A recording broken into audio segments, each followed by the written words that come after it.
essa dificuldade que nós temos em relação ao sagrado e ao profano, eu acho que é o grande desafio. Se a gente quisesse entrar em tema polêmico, não vai ter questão nenhuma. Qual é o problema da questão de gênero? Aliás, teologia de gênero, teoria de gênero, conceito é a mesma coisa. Agora, e a realidade que nos coloca diante de pessoas que não se encontram no corpo biológico que eles têm, existe. E é claro. O índice de suicídio de crianças passando para ter adolescência no mundo é altíssimo. Nós não temos uma palavra sobre isso. Nós trabalhamos na nossa região por trás do travestis. Isso nasceu na Covid. Então, só que está fundamental. É que eu me reconheço no primeiro lado do sistema que eu tenho só mesmo. Aqui tem uma fora, tem uma fala, aqui tem pesquisa. Com a questão do isolamento, essas pessoas, e aí falando de vulnerabilidade, a Universidade Federal do Rio tem uma clínica, o Ministério Público Federal havia, antes da pandemia, montado não sei quem, e tinha destinado parte desse recurso da bolsa para a compra de cesta básica para 100 transplantadores em situação de vulnerabilidade. Ninguém se pergunta o que acontece com uma travesti ou com uma trans com minerança. A média de vida é 34 a 35 anos de idade. Eu acho que se tiver com 69 anos como eu tenho, é ruim. Ou que aposenta. Muitas são gente família, mesmo com a família tem importante. Mas como isso importa enquanto você sabe lá que enquanto o marido? Não tem problema não. Isso não é problema. A gente, quantas vezes levaram, tem que conhecer esse tempo, e vai deixando você lá para alguém vai buscar. O que norteia a nossa relação? Então, essa compreensão, e aí vem daquilo de como eu compreendo como ser humano. Eu me compreendo destacado na realidade, e nós vivemos um período em que cada vez mais, infelizmente, quanto mais a igreja, quanto instituição e o magistério caminho, mais se trancam e mais vestidos querem ficar cada um de nós. Agora o ministério instituído para tudo. Não, agora é minha, particular.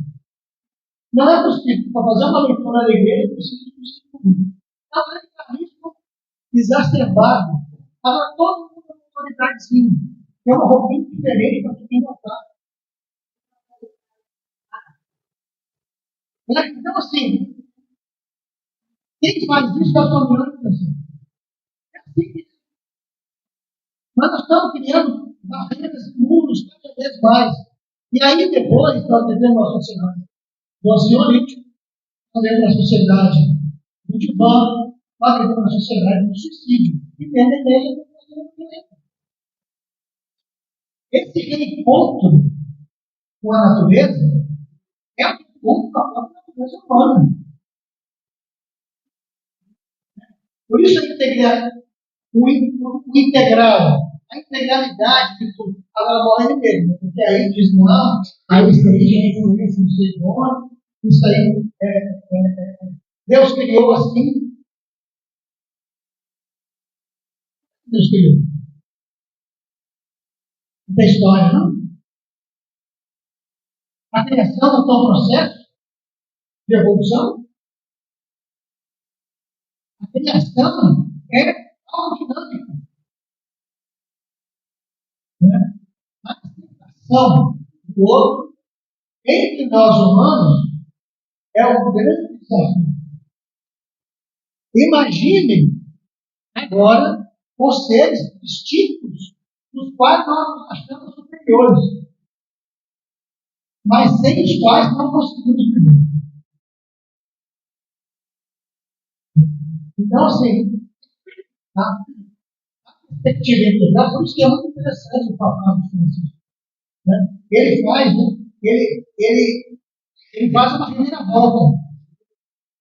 Ele recoloca o ser humano na obra criada, na obra do processo da criação, como um elemento importante. Ou seja, ninguém vai tirar isso. Mas isso faz parte da integralidade da vida, da integralidade da ecologia. Agora, o Papa falou, também disse aí, né? Ele tem um capítulo lá, eu acho que, não sei se mesmo, ele tem um que ele fala da questão humana, vale a pena ler, porque a maioria de nós estamos vivendo urbana, mas ele fala de pequenos gestos, o amor civil e político. O Papa Francisco fala. Ele fala assim, ele reconhece o seguinte, nem tudo é para todo mundo. Não quer dizer que todo mundo precisa de estar, né, nos grandes embates da vida, né, nas grandes manifestações, nas grandes discussões, etc. Mas no cotidiano. Então talvez, uma das questões nossas enquanto evangelização é o cotidiano que nós temos que criar em nós. Qual é esse cotidiano que cuida, que preserva, que propõe, que interage? São emocionais que são voltadas para essa memória. Então, eu acho que parte de nós aqui, não somente essa fala, talvez, muito cristã, né, muito bíblica, mas também voltada a esse novo organizado, que nós não chegamos a ter recentemente, né? Eu recebo muito, né, no meu cotidiano profissional, não somente crianças e adultos nessa realidade do consumo, mas idosos também. Muitos idosos voltados para a tela. Muitos idosos que poderiam estar, talvez, perpetuando a sua memória, mas não estão também interiorizados nessa prática, já dentro da realidade não saudável das crianças. Como que nós estamos trabalhando isso, pelo menos na nível da nossa colônia? A gente chega, tem uma reflexão, leva para a paróquia, joga lá na show, reúne os grupos, fala um pouco da campanha, tal, etc. Pronto. Não fala mais nada da campanha. Entendeu? É isso que nós temos feito dentro da nossa colônia. Eu acho que até dentro da colônia você acaba com os paróquios isolados. Então, como é que nós vamos trabalhar isso dentro da diocese, com as colônias? Em primeiro lugar, a gente precisa de ter um pessoal comprometido e conhece as questões sociais que nós estamos vendo. E o que a gente tem visto nas nossas paróquias? Qualquer grupo de WhatsApp você entra, qualquer grupo de movimento, são grupos negacionistas, na grande maioria. Entendeu? Você fala lá pobre, às vezes fala comunista. E pior, porque sabe o que é comunista. Entendeu? Então nós estamos vendo um desafio muito grande de trabalhar isso na situação. Como é que nós vamos trabalhar isso na paróquia? Né? Por outro lado, quantas pessoas jovens, né, estão interligadas com as questões sociais? A maioria nós está melhorando, entendeu? E já não tem esse muito entusiasmo de vigor da juventude. Né? E por outro lado também, quando a pastoral na nossa educação, a pastoral de vocês, vamos olhar na rua da pastoral aqui, ele sai, sabe quem é. Entendeu? Isso não tem uma visão pastoral. Isso quando a gente fica assim, não pensa para conversar com o próximo, quando chega o próximo, ele vai entendeu? E a dimensão, né? Eu feliza e professora de criança, sou secretária do Brasileiro, mas não tem área, então, o que eu percebi? Nós falamos do ecotismo e esse meio ambiente, esse meio E nós temos que ter cuidado com eles. Colocar em nós na base, tudo mais. Tudo todos juntos, eles ficam psicólogo. Então, está percebendo, em nós temos. Então, nós pequenas coisas necessidades, porque quando nós temos necessidade, nós temos a Espírito Santo, o posto de colocar né? Sabe? E hoje em dia não vejo. O que acontece? Se eu tenho necessidade, eu posso. A minha filha voltei, a minha filha olha aqui, essa postilha, mas que ela não quer melhorar. Então eu coloco e a frente inteira. Separando o copo. Porque quando nós colocamos no banheiro, peguei o copo e peguei água. Esse copo já caiu por 3 vezes, eu não peguei. Na água no café, também o copo no café. Depois eu levo o copo novo e põe água. Eu estou no copo. E não se nós olharmos para analisar hoje de manhã, eu não sei quantos copos foram comprados. 10, 300. Se nós não entendemos, e nós, cada vez que uma sobre a campanha da fidelidade.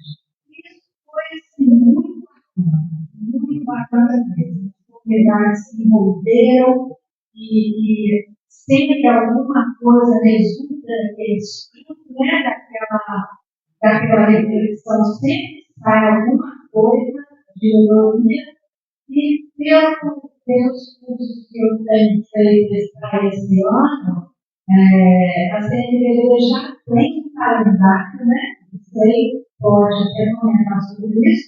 A CNBB já tem um calendário para o ano inteiro, onde vai ser falado sobre a ecologia integral em vários momentos durante o ano.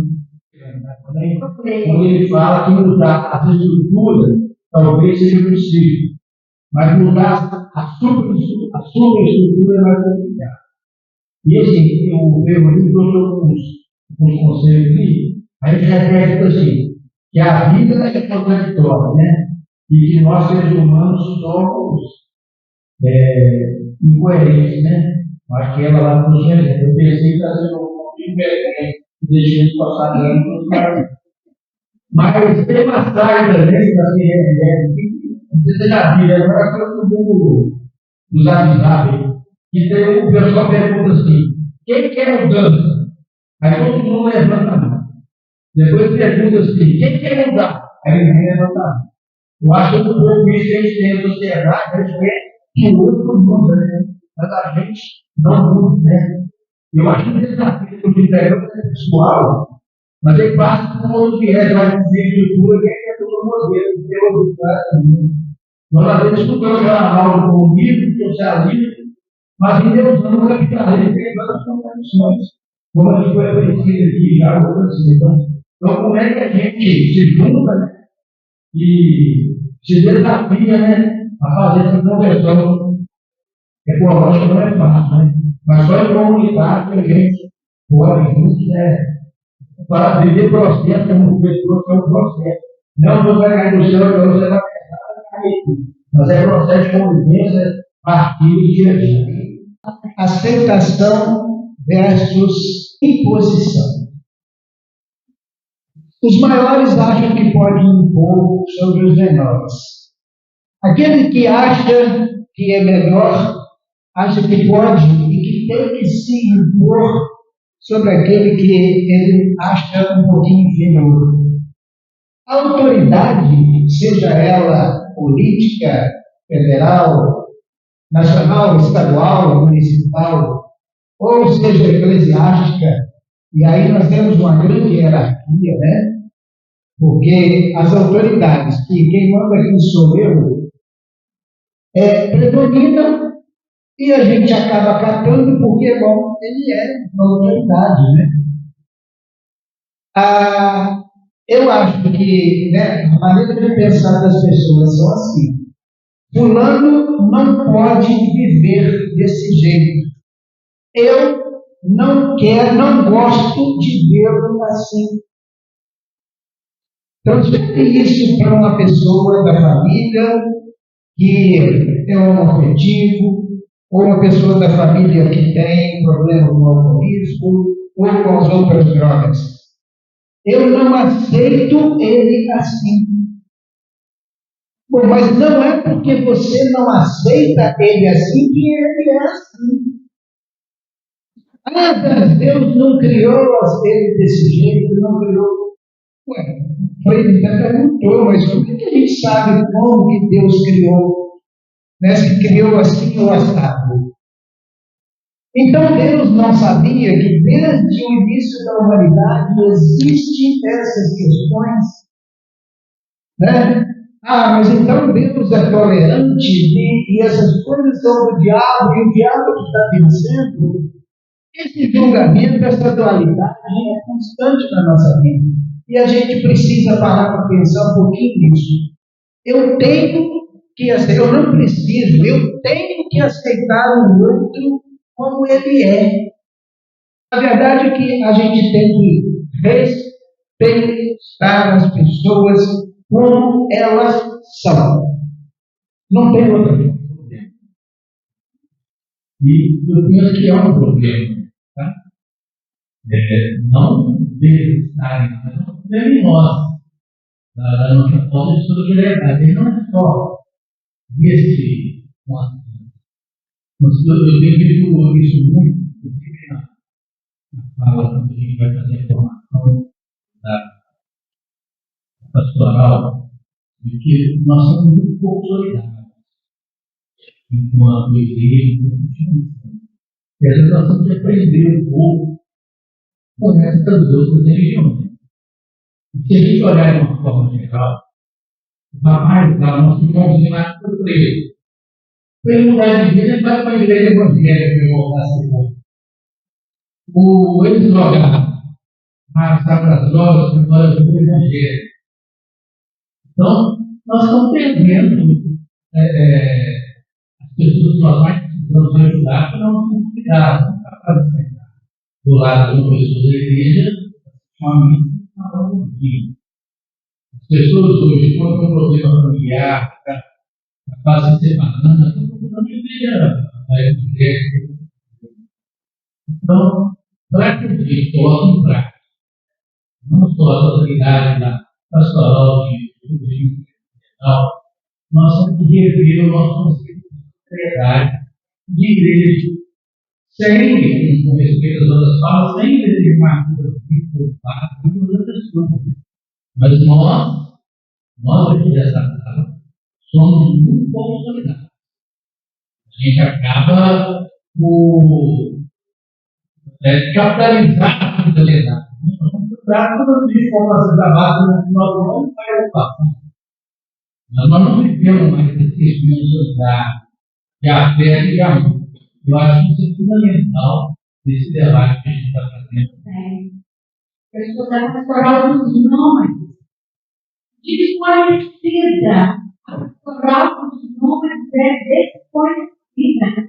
Ela já existe, entrou na pastoral desde o começo, em 1988. E ela e praticamente as pessoas com quem eu convivo, que são dos grupos originários, são os ciganos, circenses, marxistas. Se chegar um cigano na igreja vestida com as roupas típicas, ela já é excluída.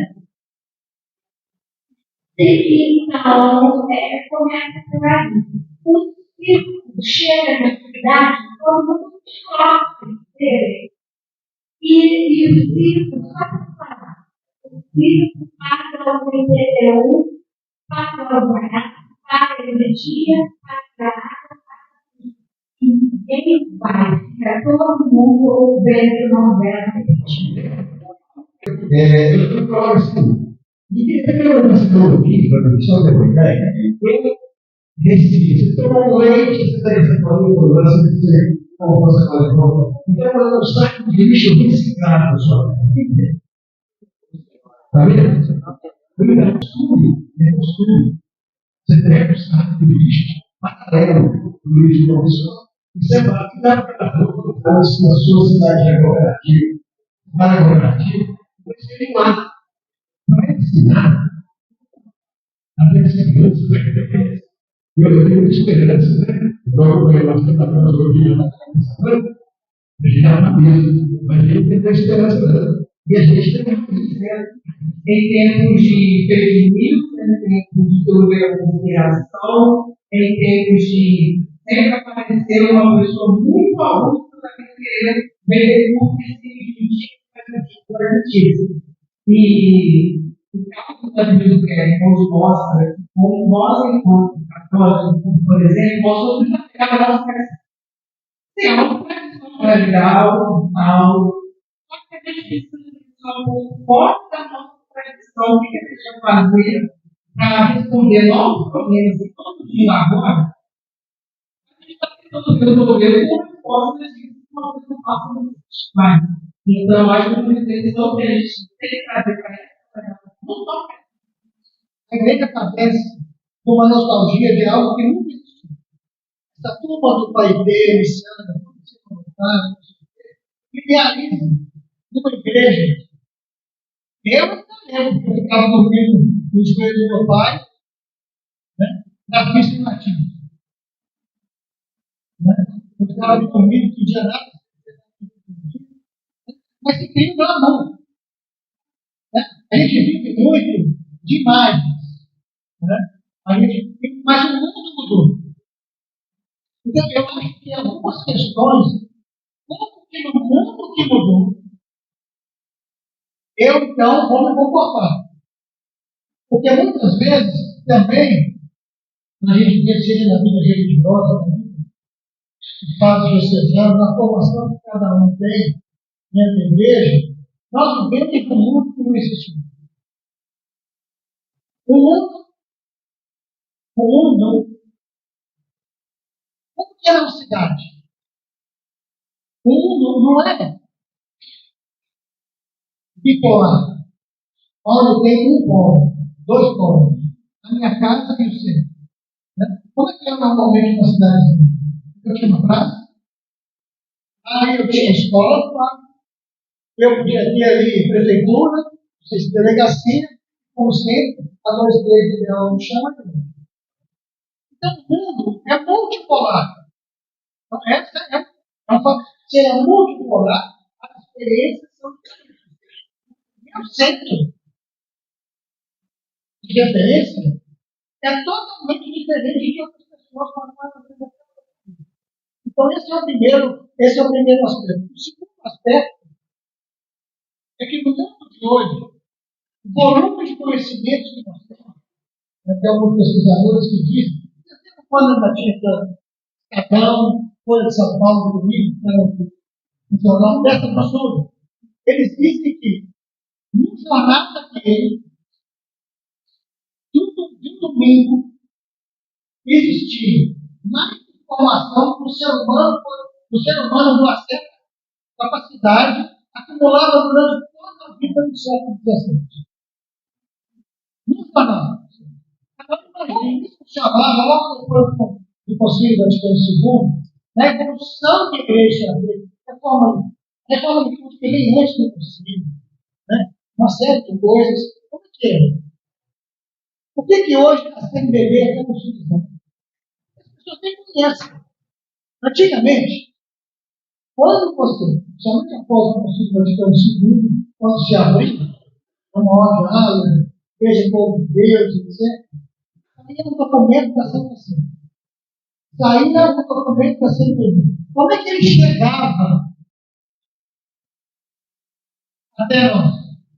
Ele passava com muitos paróquias, bem envolvidas, comprometidas, passava pelas pastorais específicas, pelas comunidades eclesiais de base, e chegava nas pessoas. E voltava para a hierarquia da igreja, pelo processo ao contrário. Aí nós fizemos um papado que objetivamente quebrou certas formas de comunicação.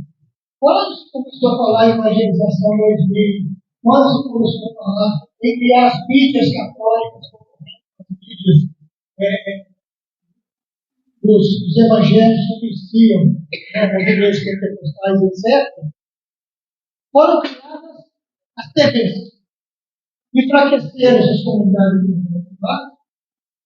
Qual que é o meu contato? Começou a passar por essas mídias, e mídias muito específicas, claras no recorte conservador que elas queriam. Hoje nem essas mídias mais, né?